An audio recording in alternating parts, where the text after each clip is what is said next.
Chicos, empezamos con el análisis de las razones financieras, interpretación de las herramientas financieras. Capítulo de las razones financieras nos va a servir desde toda funcionalidad a la hora de hacer la interpretación de los estados financieros.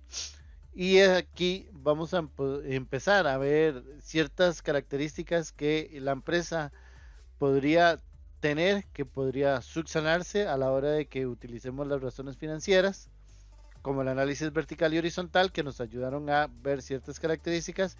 Ahora las razones nos van a permitir de ver ciertas otras.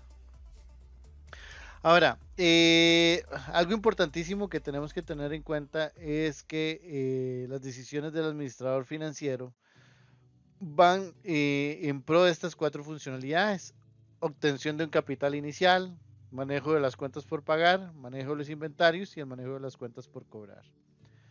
Eso es un círculo en el cual siempre vamos a tener que estar constantemente analizando para poder determinar si una empresa es rentable o no. Algo importante, perdón, algo importante también que tenemos que tener en cuenta es estos tres herramientas que tenemos ahí, que son el análisis de interpretación histórico de estados financieros, o sea, vertical y horizontal, el control del punto de equilibrio y el análisis de las razones financieras. Que vamos a ver ahorita es el análisis de las razones financieras. Las razones financieras se dividen en ciertas características, pero las más importantes serían liquidez, rentabilidad y solvencia, que son muy importantes. Las razones de liquidez nos sirve para juzgar la capacidad de saldar las obligaciones a corto plazo que se han adquirido a medida que se vencen.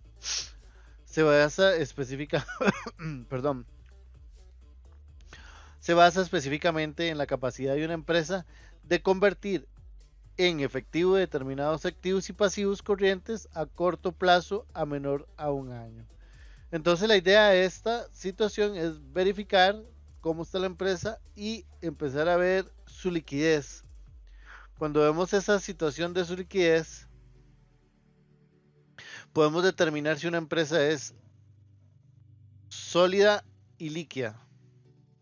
O sea, que está en un mercado competitivo y que tiene los recursos para poder solventar cualquier situación que se presente.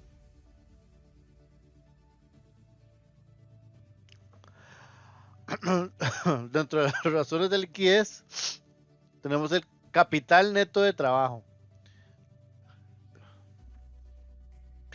El capital neto de trabajo, la fórmula va a ser activo corriente menos pasivo corriente.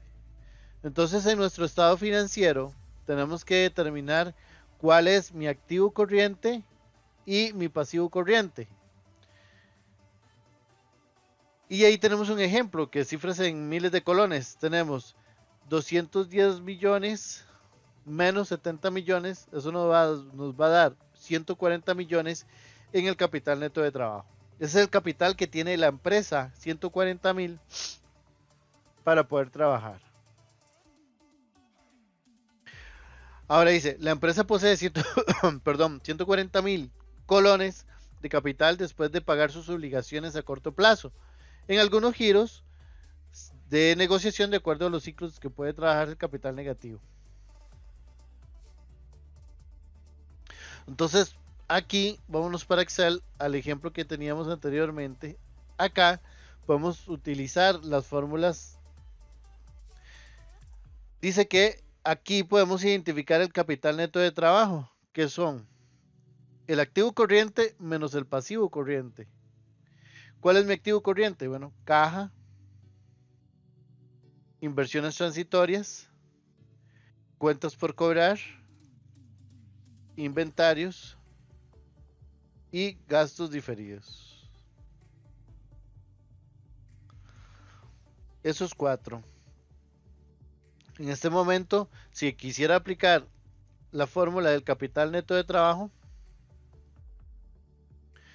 Entonces tendría la suma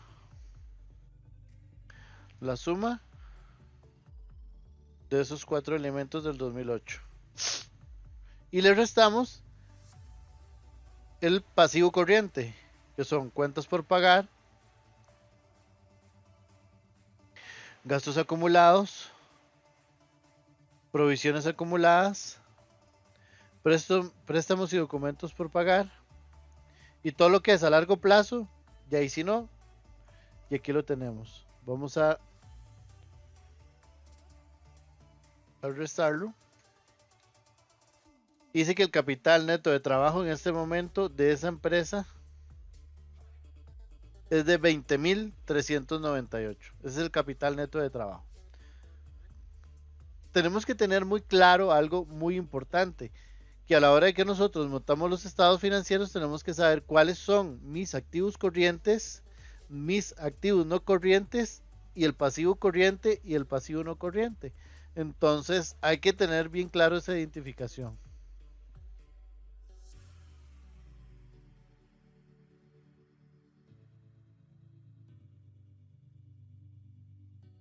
Ok, el índice de solvencia. El índice de solvencia es la misma situación del activo corriente dividido entre el pasivo corriente. Estas fórmulas se las tienen que aprender, chicos. Ok, entonces tenemos ahí el activo corriente, que son los 210, dividido entre el pasivo corriente, que son 3. ¿Qué quiere decir eso? Que la cobertura, perdón, que la cobertura que tenemos en este momento es que por cada colón de deuda contraída tenemos 3 colones para hacerle frente. Eso es lo que quiere decir esta situación. Si nos vamos al estado financiero y vamos a sacar el índice de solvencia,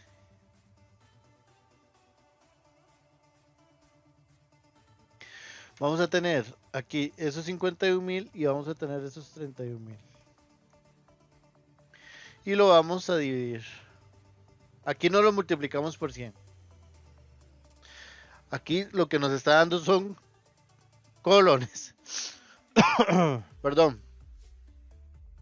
Lo que nos está dando son colones. Entonces quiere decir que por cada colón de deuda, nosotros tenemos ahí un colón 65 para hacerle frente. Entonces vamos a tener ahí 65 céntimos que nos vamos a tener, o sea que tenemos nosotros ahí. Muy bien.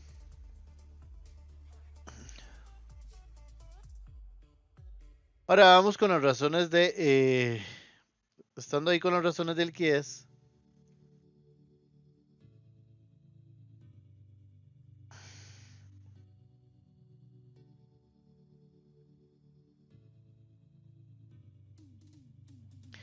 No me gusta ver esa parte así, razones de liquidez. Ok.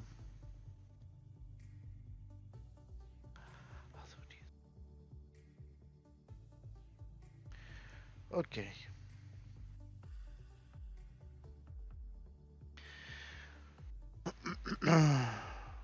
Vamos a arreglar ahí.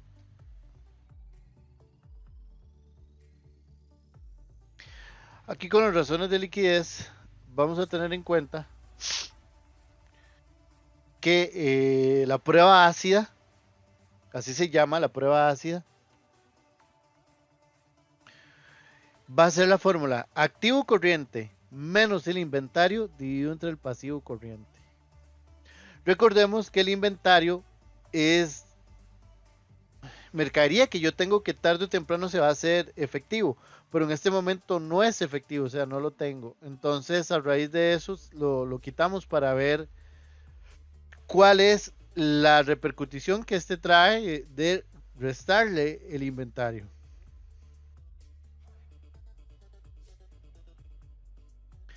Entonces ahí tenemos la razón de liquidez, prueba ácida,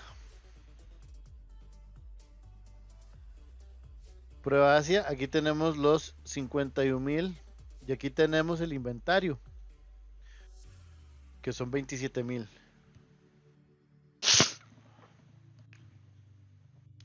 Y aquí tenemos el monto del pasivo corriente.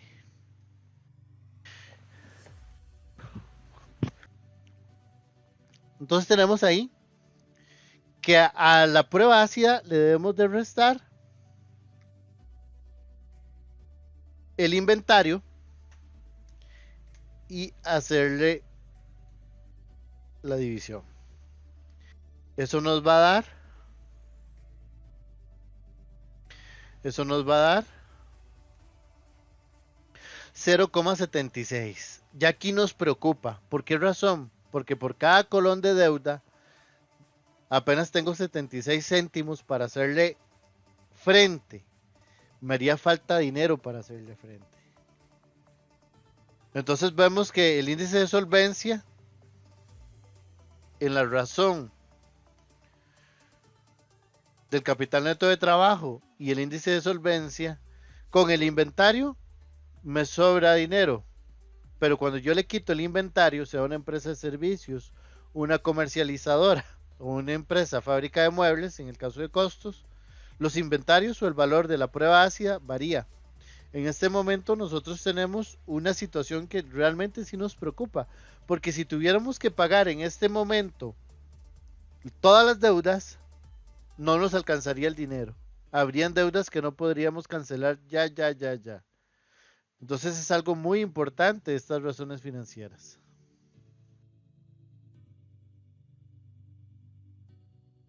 Ok. Entonces vemos ya dos particularidades en el índice de solvencia y en la prueba ácida, que es el mismo índice de solvencia, solo que le restamos el inventario. Entonces ahí lo tenemos. ¿Qué debemos de hacer? Bueno, ya y empezar a hacer números para que al momento que nosotros le quitamos el inventario, nos alcance.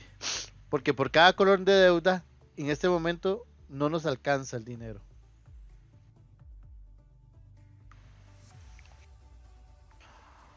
Tenemos la rotación de inventarios, ¿verdad? Que esta mide la liquidez del inventario por medio de su movimiento durante periodos. Entonces tenemos ahí el costo de ventas dividido entre el inventario promedio. Ahora, como nosotros no tenemos un inventario promedio, tomamos es el monto del inventario. Entonces vamos a ver ahí en la razón de rotación de inventarios, cuánto está rotando nuestro inventario. Rotación de inventarios. Dice que es el costo de venta, agarramos el costo de venta de aquí. Recuerde que estamos haciendo el 2008, no el 2007. Y vamos a poner el inventario que tenemos acá.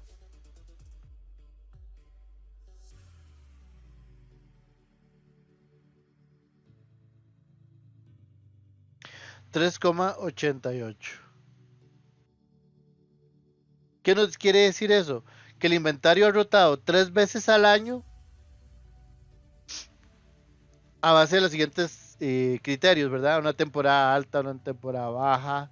Puede ser por el vencimiento de los productos según su naturaleza o de los niveles que merma el caso de la manufacturación. Ahí eso es lo único que estamos determinando es cada cuánto nuestro inventario rota. O sea, que hay movimiento, compra de mercadería. Entonces dice que 3 veces al año es el promedio que yo tengo para poder llegar y que mi inventario rote. Y si quiero saber cada cuánto es la rotación del inventario, vamos a dividirlo entre 360. Entonces tenemos ahí 360 dividido entre este.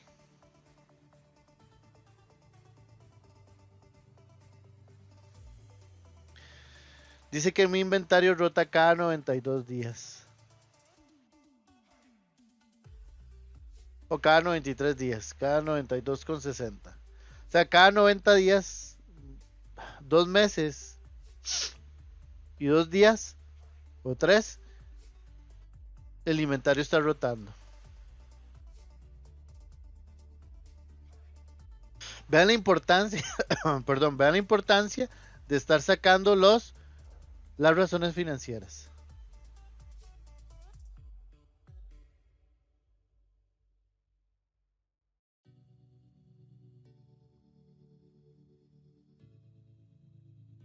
razones de rotación de cuentas por cobrar. Entonces son las ventas a crédito, cuentas por cobrar, contra el promedio de cuentas por cobrar. Ahora, como nosotros no tenemos rotación de cuentas por cobrar, rotación de cuentas por cobrar.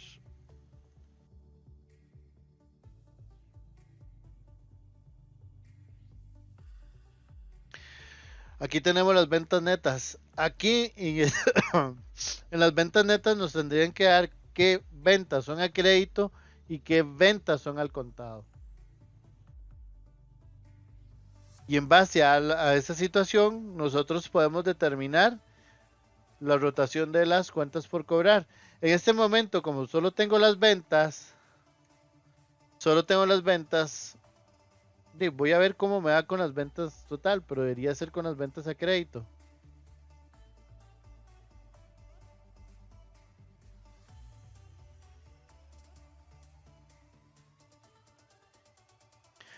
$9.24 es la rotación que nosotros tenemos.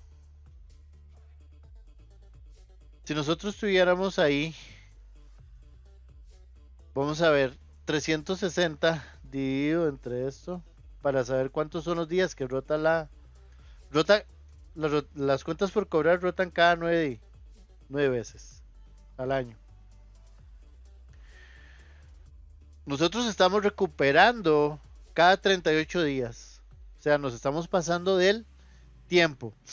Si la empresa tiene un crédito de 30 días, estaríamos dando chance 8 días más y no nos sirve por el flujo de caja, porque el flujo de caja lo necesito tener bastante movido. Pues necesito dinero para estar comprando mercadería y todo eso. Entonces tenemos que tener en cuenta esa situación a las cuales esta rotación de cuentas por cobrar, recordemos que no está siendo exacto porque no tengo las ventas a crédito. Si tuviera las ventas a crédito y el promedio de cuentas por cobrar, ahí sí me saldría. Pero digamos, en este momento estoy sacando las ventas totales. Entonces estamos hablando de que son 38 días para poder determinar.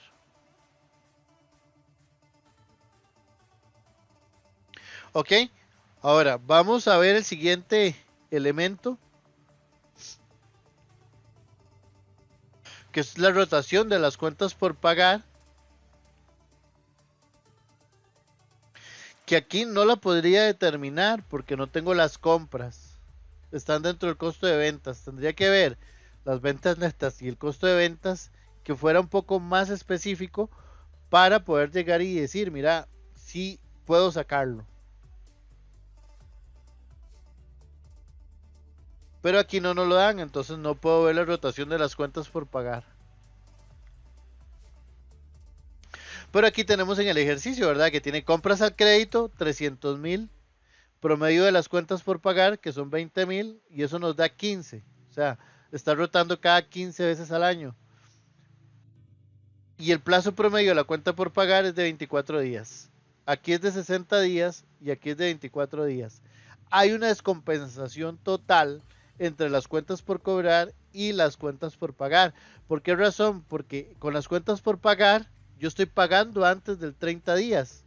O sea, estoy quedando bien, pero mi problema son las cuentas por cobrar, porque no las estoy cobrando a los 30 días, sino a 60 días. Entonces estoy durando 30 días más para recuperar ese dinero y cada 24 días estoy pagándole a las cuentas por pagar.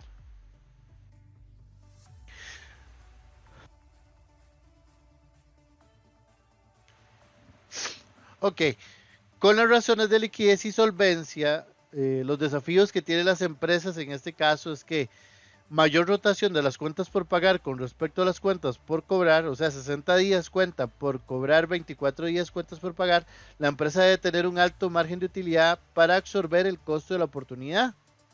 O sea, en este momento, yo estoy pagando más rápido de lo que estoy cobrando. Y eso nos causaría una deficiencia en nuestro flujo de efectivo. Porque alguien tiene que absorber ese costo de oportunidad.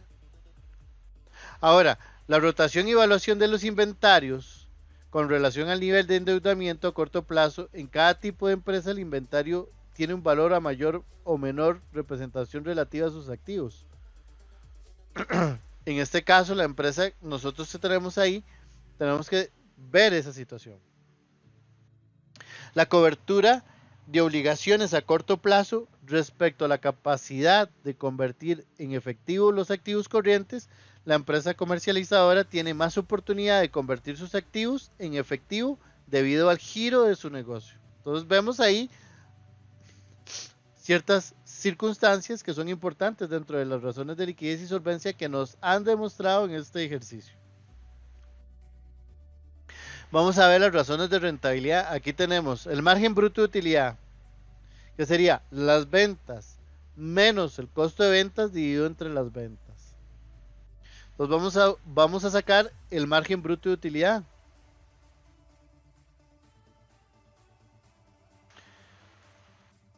Ese sí lo podemos determinar. En la práctica que van a hacer en la GTA va a ir sí bastante. Tenemos las ventas menos el costo de ventas dividido entre las ventas.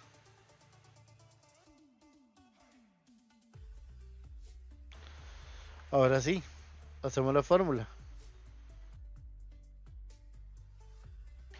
Tenemos las ventas menos el costo de ventas dividido entre las ventas. Y eso nos da 0,39.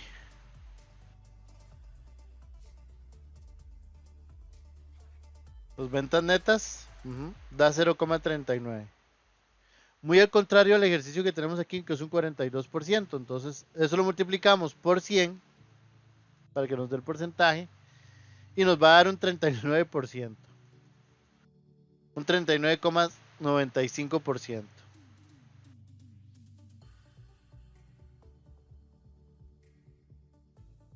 O sea, casi un 40%. Que anda muy parecido al criterio. Entonces, ¿qué quiere decir esto?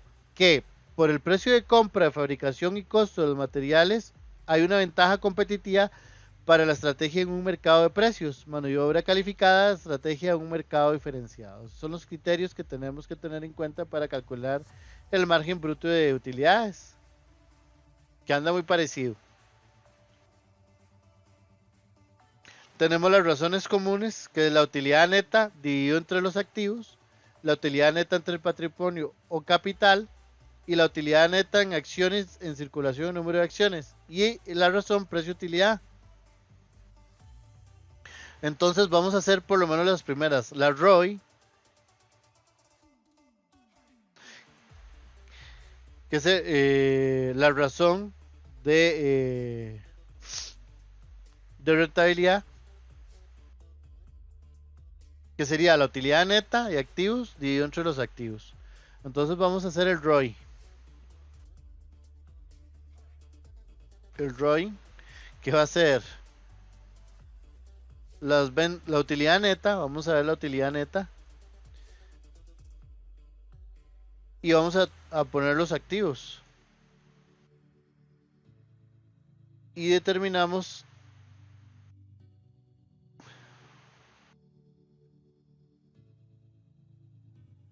que es un 9%. La utilidad neta dividido entre los activos, el total de activos, eso nos va a dar un 9%. Y vamos a sacar el ROE.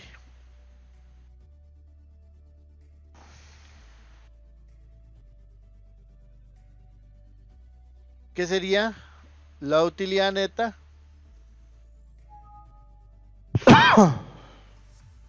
la utilidad neta dividido entre el patrimonio.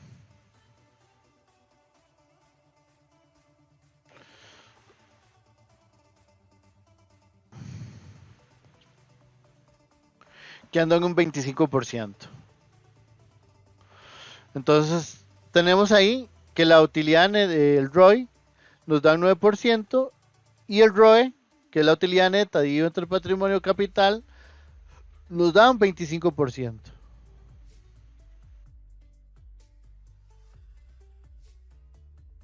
Tenemos el sistema Dupont, que es una de las razones financieras de rentabilidad más importantes del análisis de desempeño económico y operativo en una empresa. Perdón. Y este sistema Dupont integra o combina los principales indicadores financieros con el fin de determinar la eficiencia de que la empresa está utilizando sus activos, su capital de trabajo y el multiplicador de capital o apalancamiento financiero. Entonces ahí tenemos que, perdón, que en un principio el sistema Dupont reúne los márgenes netos de utilidad, la rotación de activos totales de la empresa y su apalancamiento financiero. Estas tres variables son responsables del crecimiento económico de una empresa, la cual obtiene sus márgenes o sus recursos, o bien de un buen margen de utilidad de ventas, o de uso eficiente de los activos fijos, lo que se supone que una buena rotación de estos puede causar un efecto sobre la rentabilidad que tienen los costos financieros. Entonces ya vemos la importancia que tiene el análisis Dupont. Y vamos a ver, amplio margen, criterios para la aplicación del índice Dupont, amplio margen. Ahí le vamos a restar para las empresas con baja rotación de inventarios.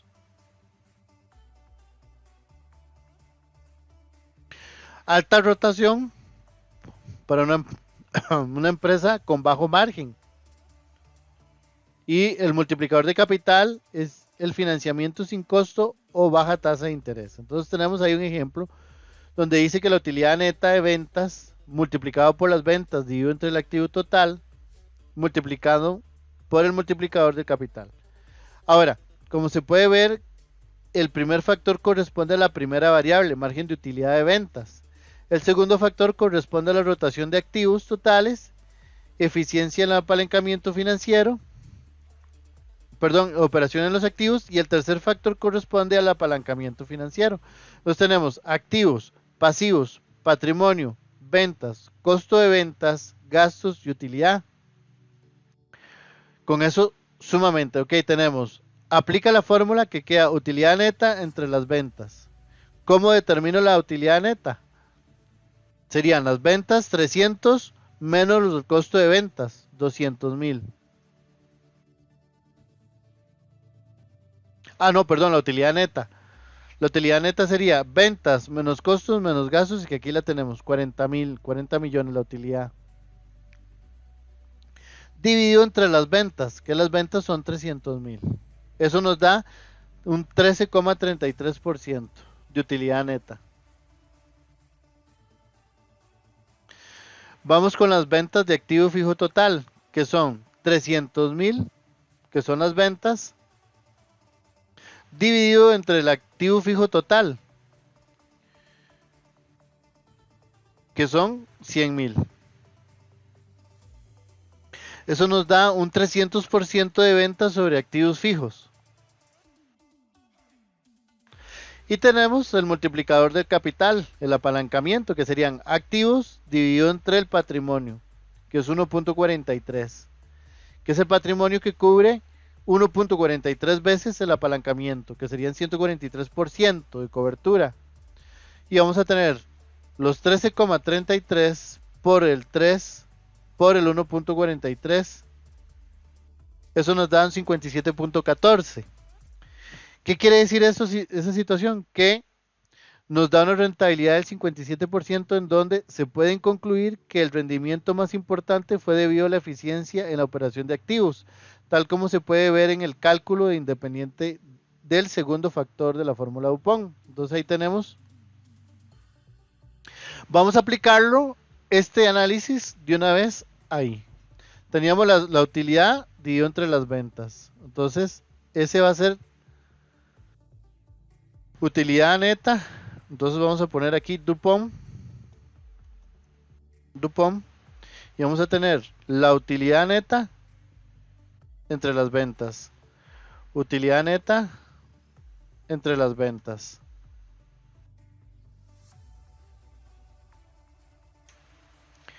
Eso nos va a dar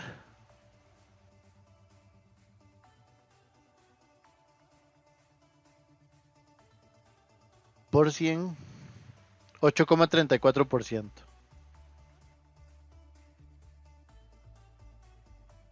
Un 8%. Vamos con el otro. El otro dice que es ventas entre el activo total. Ventas entre el activo total. Y eso nos va a arrojar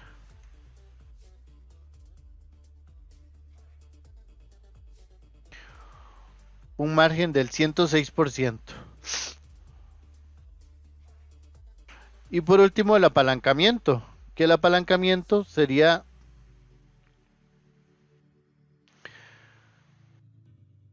el multiplicador del capital es igual al apalancamiento financiero, o sea, activos dividido entre patrimonio. Entonces tenemos el total de activos, que son 169, dividido entre el total de pasivo, o patrimonio era, patrimonio, perdón, el total de patrimonio. Y eso nos va a generar 2,84, un porcentaje del 284%. Ahora sí, el análisis Dupont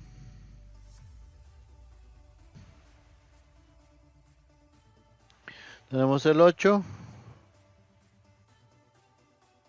por 106 por 284. Eso me va a generar